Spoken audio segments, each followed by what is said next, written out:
Olá, amigos do Jornal Diário de Rio Mafra. Hoje estamos com uma visita super especial aqui, o deputado Gilson Marques. Seja bem-vindo, Gilson.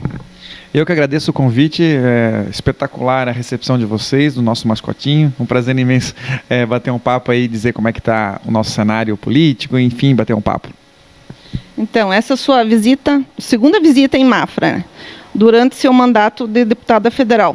Qual o seu maior objetivo dessa sua visita? Bom, pessoal, nós temos sempre uma visão de que o parlamentar está muito distante e que ele trabalha em um mundo diferente, e isso é verdade, né? Então, como eu represento a população do estado inteiro, nada melhor do que vir para as comunidades e entender qual é o problema, o que aquela população está sentindo, sofrendo, qual seria uma alternativa de melhora, e escutar. Então, na verdade, os políticos só vêm em época de campanha mesmo. Então, eu tirei aí um tempinho para ir lá no início do mandato para cá e agora no último ano, um pouquinho antes da campanha, para fazer esse contato aí, tanto com a imprensa como com as pessoas. Tá. Quais suas pretensões políticas para o próximo pleito eleitoral que acontece em outubro? Falando de uma maneira geral, eu gostaria muito que as pessoas se concentrassem no legislativo, não concentrasse na armadilha de ficar discutindo quem vai ser o presidente ou quem vai ser o governador. Porque, no final das contas, tanto o governador, o presidente e o executivo só executa. E quem manda no país, infelizmente, é primeiro o STF, depois o legislativo, depois o chefe do executivo. 95% de toda a despesa ela carimbada, e quem faz as regras é o legislativo. Então hoje nós temos, por exemplo, a maior bancada do Congresso na Câmara Federal, antes da janela, é do PT, com 53 deputados federais. Ninguém lembra em quem votou para Senado em 2014, sendo que essa pessoa, ela está lá ainda. É ela que poderia, por exemplo, fazer um impeachment de um ministro do STF, que é o que muita gente reclama. Então, a ideia é que as pessoas percebam que estão caindo numa armadilha, que Santa Catarina tem pouco a fazer, que tem 4 milhões de eleitores, só São Paulo tem 12 milhões de pessoas morando por lá. Então, a gente tem uma chance muito maior de alterar o legislativo com bons deputados federais, com bons senadores, para tentar ajudar nas pautas boas do executivo ou para o Brasil e atrapalhar as que eventualmente vierem, dependendo quem vai ser o presidente, ideias ruins que elas vão para frente. Então é muito importante que isso as pessoas percebam e trabalhem para que a gente coloque em bons representantes, que são os deputados federais, estaduais e senadores. Tá, a favor de um voto da legalização da educação domiciliar no Brasil. Quais os argumentos para apoiar esse projeto que ajudaria na educação do nosso estado, da criança estudar em casa, né? Não precisar ir para a escola? Você tem alguma coisa a dizer sobre isso? Sim, você está falando do projeto que autoriza o homeschooling. Então, isso. O que acontece? Qual é o sistema atual hoje? O sistema atual ele é tirânico, ele é soviético.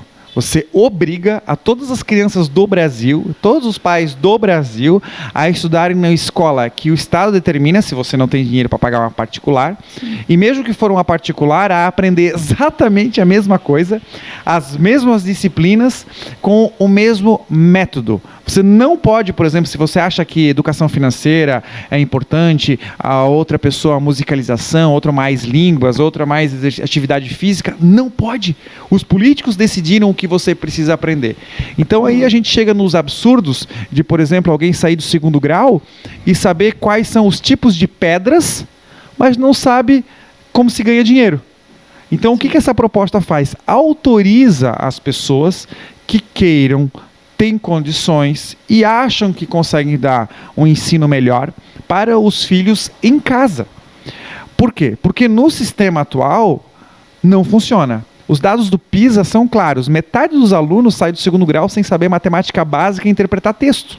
Então, se não funciona no atual, não autorizar os pais que queiram educar de uma forma melhor e diferente os seus filhos, é condená-los a um sistema que não funciona. E pior, que todo mundo paga. Sim. E todo mundo paga e, na maioria das vezes, não utiliza. Por quê? Lembrando que as faculdades federais, elas consomem 3 vezes mais recursos que o ensino fundamental. E, geralmente, é acessada por ricos e pago pelos pobres, que jamais vão conseguir acessar o ensino superior. Então, o que a gente precisa fazer? Dar mais liberdade para as crianças e pais ensinarem o que acham mais coerente e o mais importante. Quando você bota uma régua no ensino e no conhecimento, você faz com que ele não seja diversificado, porque o aumento da cultura é justamente pela diversificação. São os vários pais e vários alunos em conhecimentos diferentes ao longo da história fazendo troca. Infelizmente isso no Brasil não tem. É óbvio que precisa ser melhorado e eu sou um baita lutador dessa pauta, assim como abrir o mercado da educação, para que a gente pudesse ter várias escolas com várias disciplinas e com vários métodos. Lembrando que isso seria um jeito muito melhor e mais barato do que o atual. Porque uma pessoa no ensino privado custa menos do que no ensino público, com o ensino claramente e indiscutivelmente melhor. Isso são efeitos da pandemia também, né? Porque antes eu acho que não tinha essa ideia do aluno estudar em casa, né? Sim, isso foi interessante, porque os que se dizem defensores da educação, defensores entre aspas, né, defenderam que as escolas teriam que ficar fechadas. E esses mesmos defendem que não pode ter homeschooling. Então a incoerência impera total, né, infelizmente. Uhum. O que os mafrenses e a população do Planalto Norte pode esperar do deputado Gilson Marques neste final de mandato, nesses últimos 6 meses?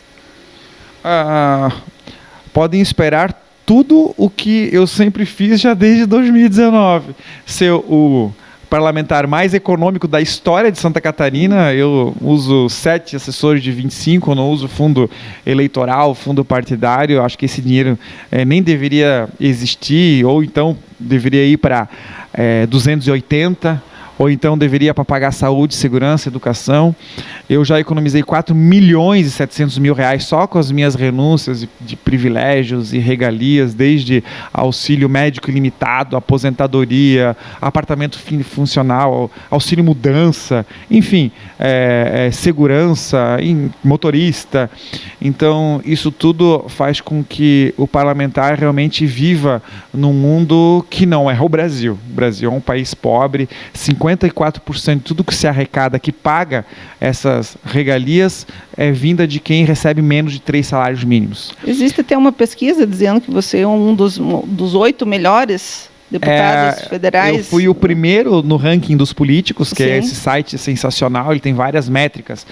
Pega histórico do parlamentar, número de processos judiciais, economia, histórico de votações, e eu sou atualmente, no acumulado, o melhor parlamentar do estado de Santa Catarina, e se eu não me engano, eu estou ainda entre os 10 do Brasil. É muito legal esse site e eu aconselho a todo mundo a verificar. Agora, no final de mandato, só respondendo a tua pergunta, sim, a gente tem conseguido fazer mais pautas propositivas, porque até agora eu estava empenhado e dedicado a atrapalhar os projetos ruins, atrapalhar o gasto e os projetos idiotas, inúteis, sim, dos outros parlamentares. Só que agora, é óbvio, todo mundo está dedicado em campanha. Aliás, tem gente fazendo campanha há 3 anos. Eu tenho 100% de presença, mas como a maioria dos parlamentares estão fazendo campanha, eu percebi que tem uma janela de oportunidade de protocolar e apresentar, justificar e até aprovar projetos positivos, porque os parlamentares ruins estão pensando só na reeleição e estão indo em velório. Só nas promessas. E essa coisa de promessa é interessante, porque quando eu sempre digo uma frase de um economista, que o nome dele é Thomas Sowell, que quando as pessoas esperam o impossível, só os mentirosos podem cumprir. Enquanto isso, você está agindo para não ficar só nas o que eu promessas. falo às vezes incomoda, porque eu não prometo nada, cometo vários sincericídios, não sou um político tradicional que digo que vai fazer isso, vai fazer aquilo, porque eu entendo que justamente isso é negativo. A pior coisa é um político fazedor. O que a gente precisava ter dos políticos é que eles não façam nada. Por favor, não protocole mais leis, não gaste meu dinheiro, não burocratize, não me exija mais documento, não me entregue nada. Deixa eu fazer por mim, deixa o meu dinheiro. Porque cada vez que você pede para um político fazer alguma coisa, você necessariamente está pagando para ele fazer alguma coisa. E esse pagamento é a metade do que todo mundo ganha. Então o meu trabalho lá é dizer assim, cara, político, você, governo, você, Estado, quer ajudar o pobre? Não faça. Deixe de taxar o suor alheio. Quer ajudar a educação? Para de taxar o trabalho do professor. Quer ajudar a saúde? Para de cobrar 35%, 40% sobre o medicamento. Quer ajudar a rodovia? Para de usar fundão eleitoral. Por exemplo, a BR-470 tem de orçamento federal 81 milhões. De fundão eleitoral, 4,9 bilhões de reais. Qual é a prioridade? Entendeu? É isso. Então, o político muito ajuda quando não atrapalha. Gilson, encerrando a nossa entrevista, eu gostaria que você deixasse uma mensagem para os nossos eleitores. Não, difícil assim uma mensagem, mas até porque em ou Mafra, um conselho, né? Isso, em Mafra eu fui muito bem recebido, mas talvez o mais importante é que todo mundo reflita.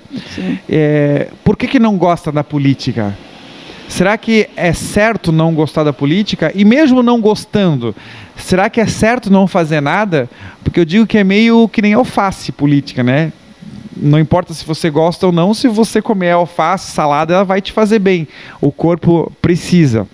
O que eu quero dizer é que metade do que você ganha vai para o governo, para os políticos administrarem. Eu desafio que ninguém tenha uma despesa tão alta como essa. Faz sentido você não se preocupar com isso? Faz sentido você não pesquisar? Faz nosso sentido, dinheiro, né? Isso. Faz sentido você só votar ou acreditar em alguém porque é amigo ou porque até tem boa índole. Sendo que boa índole também nem adianta muita coisa se for só boa índole. Por exemplo, se você tiver um ataque cardíaco, eu sou uma pessoa super boa. Se eu te botar a mão, eu vou te matar. É isso. Precisa também ser capacitado. Agora, se tiver capacidade e não tiver boa índole, é perigoso. Porque o cara vai utilizar toda aquela capacidade dele para o mal. O que eu quero dizer é que vale a pena a gente se dedicar, se empenhar e participar.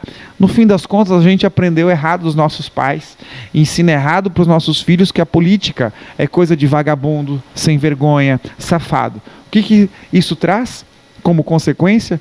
É que ninguém quer ser político quando crescer. Ninguém acredita mais na política, ninguém quer ser político. Aí o cara quer ser jogador de futebol, modelo, enfim. A gente só consegue tirar do sistema justamente as pessoas boas que talvez fariam a diferença e faz com que só permaneça os mesmos vagabundos de sempre. Então, assim, a reflexão que eu quero dizer é que não precisa necessariamente você gostar. E justamente por isso é que precisa se empenhar em estudar. Se entope a fossa da tua casa, precisa lá limpar, correto? Sim. O fato de você ir lá limpar significa que você gosta do que tem lá?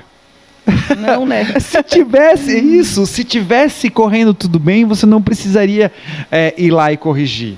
Então, é mais ou menos essa analogia que eu faço na política, e infelizmente a política é como se fosse um contrato. Você confia o teu dinheiro, o teu futuro, a metade do teu trabalho para alguém. Minimamente precisa pesquisar e olhar cada um e tomar a melhor decisão possível. Pessoal, muito obrigado. Muito obrigado, então, pela sua presença, Gilson. Obrigado, Otomi, também, pela sua participação aqui. Pessoal, me sigam lá, Gilson Marques, tem no Instagram, Facebook, Twitter, me acha lá no site. Se gostar, me ajuda a compartilhar, faz muito bem e eu agradeço aí a recepção. Um grande abraço para todo mundo e boa sorte aí, bom final de semana. Obrigada. Então, essas e outras notícias você acompanha no site do Jornal Diário de Rio Mafra e na próxima edição de sábado do Jornal Impresso. Obrigada.